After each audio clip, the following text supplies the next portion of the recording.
She's on a warpath right now and it's tearing up Twitter and social media outlets as we speak. This day is all about the survivor and the attacker and a day in remembrance of what happened in the 90s. It's being considered as a terrible attack that happened in the White House that left a young woman's reputation damaged and a president impeached. This is the story of Bill Clinton and Monica Lewinsky, and she's celebrating her 20th year of that horrible time in American politics. The White House was disgraced, a woman's dress defaced, and everyone in the world had their eyes on the White House as an impeachment process added to the fledgling reputation of former President Bill Clinton. Monica Lewinsky claims she's a survivor after what happened with her sexual encounter with Bill Clinton. Some call it an attack, some call it mutual. Everyone calls it repulsive because Bill Clinton was caught in a raunchy expose with an intern while he was married to Hillary Clinton. But Hillary didn't leave his side. She stayed on the path of politics, not caring much about what her husband was into, or putting into, and she used Bill's name and reputation to push her career forward while he took a back seat after his romp with Lewinsky. Bill Clinton was probed 20 years ago and the memory and backlash of the sexual encounter have always left a stain on the reputation of Lewinsky. That didn't stop her from being successful in her ventures after the impeachment of Bill Clinton. She refused to allow the incident with the former President of the United States to stop her, and on the path to success, she pushed forward,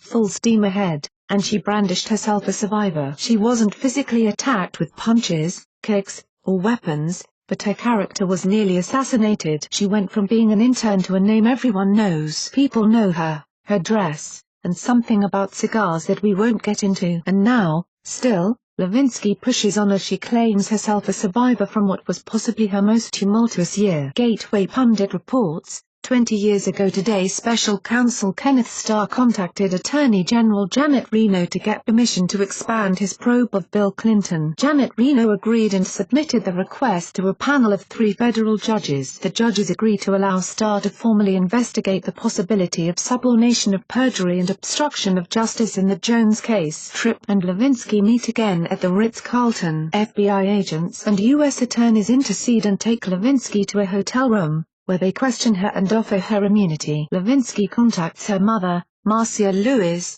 who travels down from New York City by train. Lewis contacts her ex-husband, who calls attorney William Ginsburg, a family friend. Ginsburg advises her not to accept the immunity deal until he learns more. 3 days later, on January 19, 1998, Matt Drudge at the Drudge Report broke the story first on the Monica Lewinsky scandal, and that led to the impeachment vote of President Bill Clinton. Is the combination of Matt Drudge and Monica Lewinsky the reason for Bill Clinton's impeachment? Perhaps as a secondary reason. The true reason for Bill Clinton's impeachment is Bill Clinton himself. His inability to remain distant from Monica Lewinsky, regardless of who approached who, is the sole reason an impeachment was ever more than an idea. If he allowed himself to be in close quarters and inadvertently in a sexual encounter with an intern, then the full blame must be placed on him. Citizens have extremely high standards for the President of the United States of America, and sexual encounters with an intern are not on the unwritten list of approved behaviors. Monica Lewinsky shared her 20-year anniversary tweet and it began a chain of survivor tweets. It's a great story to see her posting positive messages to the public. However,